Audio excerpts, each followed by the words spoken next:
నమస్తే welcome to BCN news ఈ రోజు వార్తలతో మే ముందున్నది తేజస్విని ముందుగా ముఖ్యాంశాలు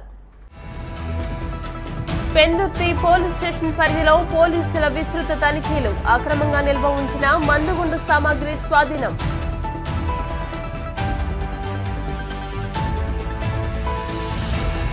జీతాలు సక్రమంగా ఇవ్వాలంటూ క్లాప్ వాహన డ్రైవర్ల నిరసన ఏప్రిల్ నెల జీతం ఇప్పటివరకు అందలేదంటూ సంఘ నాయకుల ఆవేదన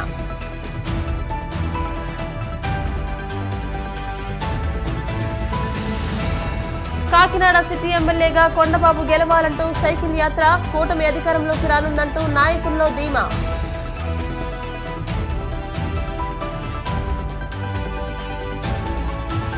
ప్రతిపాడు వైసీపీ ఎమ్మెల్యే అభ్యర్థి వరూపుల సుబ్బారావు కారుకు ప్రమాదం నేను క్షేమంగానే ఉన్నానంటూ వీడియో విడుదల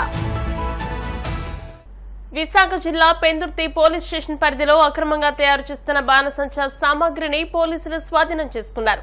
పెందుర్తి మండలం వేపగుంట పరిసర ప్రాంతం పాత కాంపరపాలెం మేఘాద్రిగడ్డ సమీపంలో అక్రమంగా బాణసంచా తయారు చేస్తున్నారనే ఫిర్యాదు మేరకు పోలీసులు దాడులు నిర్వహించారు. Visakha west SCP Pendurthi CI Ramakrishna సంఘటనా స్థలానికి చేరుకుని పరిశీలించారు. స్వాధీనం చేసుకున్న బాణసంచా సామాగ్రి విలువ లక్షల్లో ఉంటుందని తాము ఈ సామాగ్రిని స్వాధీనం చేసుకుని కేసు నమోదు చేసి దర్యాప్తు చేపట్టినట్టు తెలియజేశారు. ఇక్కడ ఇల్లీగల్ గా మందుగుండు సామాగ్రి మ్యానుఫ్యాక్చరింగ్ చేస్తున్న సమాచారం మీద వచ్చి రైడ్ చేయడం జరిగింది. ఇతను సుమారుగా ఒక సంవత్సరం బట్టి కూడా ఇక్కడ ఇలా తయారు చేస్తున్నట్టుగా కూడా మనకు తెలుస్తుంది. ఇక్కడ ఇతనికి ముడి సరుకు అంటే మందుగుండు తయారు చేయడానికి కావాల్సిన ముడి సరుకుని అదేవిధంగా ఒక తయారు చేసినటువంటి తారాజువులు ఒక 200 వరకు ఉన్నాయి. అలాగే కొన్ని పేలుడు పదార్థాలు కూడా ఉన్నాయి. వీటన్నిటినీ కూడా మనం ఈరోజు స్వాధీనం చేసుకోవడం జరిగింది. అతన్ని అదుపులో తీసుకున్నాం. అతనితో పాటుగా వేరొక వ్యక్తి కూడా ఉన్నాడు, పెద్ద ఆయన. అతను కూడా నుంచి తయారు చేయడానికి కూలి పనికి వస్తున్నాడు. వీళ్ళిద్దరిని కూడా మన అదుపులోకి తీసుకోవడం జరిగింది. ఈ కంపరపాలెం కల్లాల్లో ఈ ఎక్స్ప్లోజివ్స్ స్టోర్ చేసి బాణాసంచా తయారు చేస్తున్నారు అనే నమ్మదగ్గమైన సమాచారం విశాఖపట్నం సిటీ పోలీస్కి రావడం జరిగింది. ఎలక్షన్స్ ఇలాంటివన్నీ ఉపయోగిస్తారు కాబట్టి అందులో భాగంగా ఇన్పుట్ జరుగుతుంది. అలా అందరినీ యాక్టివేట్ చేసిన భాగంలో ఈ కంపరపాలెం తారాజువలు బాంబులు తయారు చేయడానికి అవసరమైన పొటాషియం నైట్రేట్ తర్వాత క్రాకర్స్ మెటీరియల్ ఉంది. దీన్ని పరిశీలిస్తున్నాము. దీన్ని పరిశీలించి క్షుణ్ణంగా పరిశీలించి దీంట్లో ఎక్స్పర్ట్స్ కూడా bomb disposal squad clues team అందరిని కూడా పిలిపించడం జరిగింది. ఇవన్నీ పరిశీలించాక దీని మీద చట్టపరమైన చర్యలు ఆ తయారీదారుల మీద ఆ కలిగి ఉన్న వాళ్ళ మీద దీనికి సోర్సు ఈ అందరి మీద కూడా ఇన్డెప్త్ ఇన్వెస్టిగేషన్ చేసి చర్యలు తీసుకుంటాం. తదుపరి చర్యలను కూడా మీకు తెలియజేస్తాం. ఇంకా ప్రాథమిక విచారణలోనే ఉంది. ఏ మెటీరియల్ అంతా దానికి బాంబు డిస్పోజల్ స్క్వాడ్ని కూడా పిలిచాము. ఏ మెటీరియల్ ఏదైనా నిర్ధారణ అయినప్పుడు దాని విలువ తెలుస్తుంది. అది నాకెడ్ ఐకి మనం ఇది మెటీరియల్ అని చెప్పేసి ఒక కన్క్లూజన్కి రాలేము. ఎక్స్పర్ట్స్ని కూడా పిలిచాం కాబట్టి అంతా పంచనామా చేస్తాము. ఆ మెటీరియల్ అంతా కూడా వాల్యూ, నేచర్ ఆఫ్ మెటీరియల్, దాని డిస్పోజల్, ఏ కోర్టుకి వెళ్ళాలి, ఇవన్నీ కూడా దాన్ని ఇప్పుడు ప్రాథమిక దిశలో ఉంది. ప్రాథమిక దశ దాటి తర్వాత మీకు అన్ని కూడా తెలియజేస్తాం. ఖచ్చితంగా లైసెన్స్ ఉండాలి.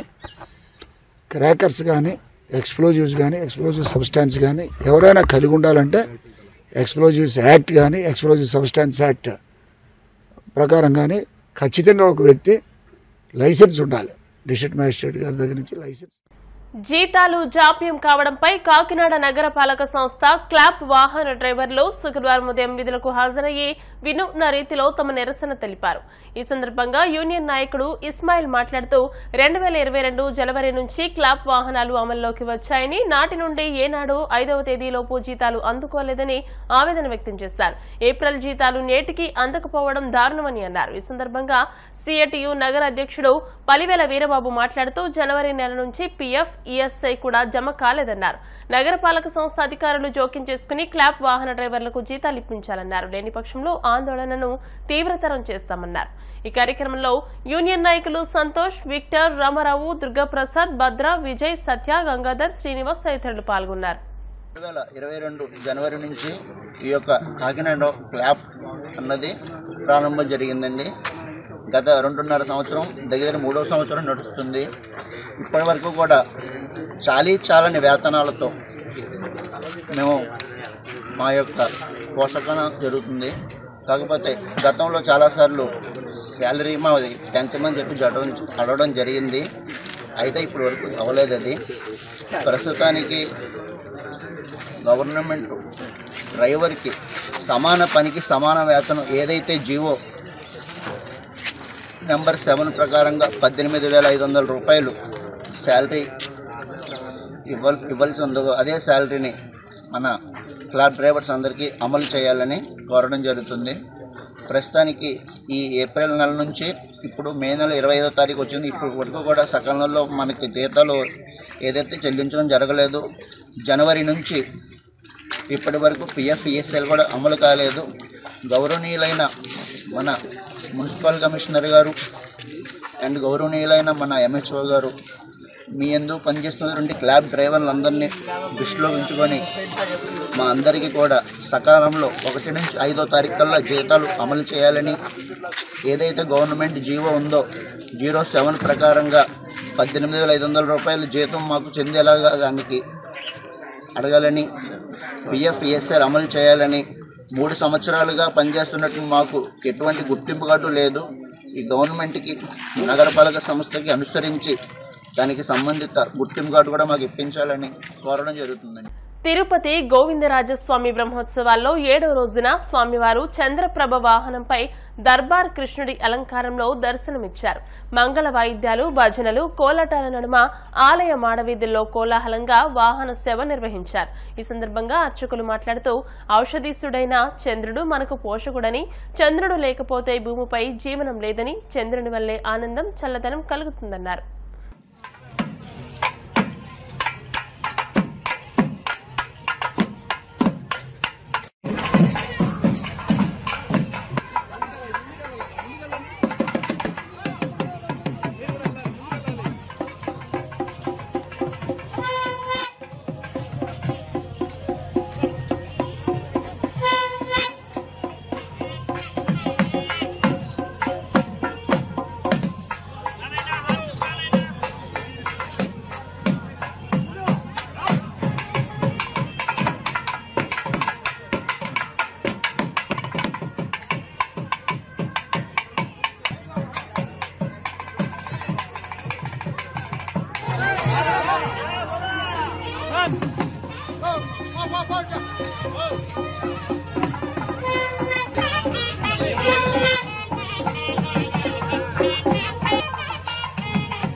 కాకినాడ సిటీ ఎమ్మెల్యేగా వనమాడి కొండబాబు విజయం సాధించారని కోరుతూ కాకినాడ లారీ ఓనర్స్ అసోసియేషన్ కు చెందిన పలువురు సభ్యులు పెదరడ్ల నానాజీ, వెలుగుల శ్రీనివాస్, ముదునూరు సతీష్ కాకినాడ నుండి అన్నవరం వరకు సైకిల్ యాత్ర నిర్వహించారు. గురువారం సంజయ్ నగర్ సెంటర్ నుండి ప్రారంభించిన ఈ కార్యక్రమానికి టీడీపీ నాయకులు తుమ్మల రమేష్, వమ్మి బాలాజీలు పాల్గొని జెండా ఊపి సైకిల్ యాత్రను ప్రారంభించారు. ఈ సందర్భంగా వారు మాట్లాడుతూ రాష్ట్రంలో కూటమి అధికారంలోకి రానుందని, కాకినాడ సిటీ అభివృద్ధికి మారుపేరుగా ఉన్న వనమాడి కొండబాబును అఖండ మెజార్టీ రావాలని కోరుతూ అన్నవరానికి సైకిల్ యాత్ర చేపట్టిన సభ్యులను వారు అభినందించారు. మన కాకినాడ స్మార్ట్ సిటీకి కాబోయే ఎమ్మెల్యే గారు వనమాడి వెంకటేశ్వరరావు గారు గెలిచారని ఆలోచనతో ఆశతో అన్నవరం సత్యనారాయణ స్వామి గుడికి వస్తానని మా కార్యకర్తలందరూ మొక్కుకున్నాం. వారు గెలిచారని మేము ఈరోజు అన్నవరం సత్యనారాయణ స్వామి గుడికి వెళ్తున్నాం. మా లారీ ఓనర్స్ 50 మంది కూడా కొండబాబు గారిని అఖండ మెజార్టీతో గెలిపించుకున్నాం. కాకినాడకు మంచి జరుగుతుందని ఆశిస్తున్నాం. కాకినాడ స్మార్ట్ సిటీ కాబోయే ఎమ్మెల్యే గారు శ్రీ వనమాడి వెంకటేశ్వరరావు గారు విజయకేతం ఎగరవేస్తామని, అలాగే ఆయన గెలవాలని ముందుగానే మరి నామినేషన్ వేసిన రోజునే మరి అన్నయ్య మొక్కుకున్నారు. మరి ఆ మొక్కు తీర్చుకోవడానికి గెలిచాక వెళ్దాం అనుకున్నాం, కానీ ఆల్రెడీ గెలిచేశారని మరి మాకు తెలుసు కాబట్టి అన్నగారు ఈరోజు మరి సైకిల్ యాత్రతో మేము అందరం కూడా అన్నవరం బయలుదేరాం. మరి అన్నవరం వెళ్ళి మళ్ళీ అక్కడ మరి స్వామివారిని మొక్కుకొని మళ్ళీ తిరిగి మరి వస్తామని మరి ఈ విధంగా మేమందరం కూడా కాకినాడ లారీ ఓనర్స్మే. ఆయన గెలాలని ఎంతో ఆశతో మరి కష్టపడి పనిచేసాం. అలాగే దైవ సంకల్పం కూడా కావాలి కాబట్టి మరి దేవుడి దగ్గరికి మరి అన్నయ్య వెళ్ళడం జరుగుతుంది. కాకినాడలో మొట్టమొదటిసారిగా మా కొండబాబు గారు గెలిచేరనేటువంటి నినాదాన్ని బయటికి తీసుకొచ్చి ఇవాళ సైకిల్ యాత్ర గెలక ముందే మా కొండబాబు గారు గెలిచేరనేటువంటి సత్యనారాయణమూర్తి అన్నవరం సత్యనారాయణమూర్తి దర్శనానికి చేసుకునేందుకు సైకిల్ యాత్ర పూర్వకంగా ఈ అసోసియేషన్ తరఫున వీళ్ళందరూ వెళ్ళడం జరుగుతుంది.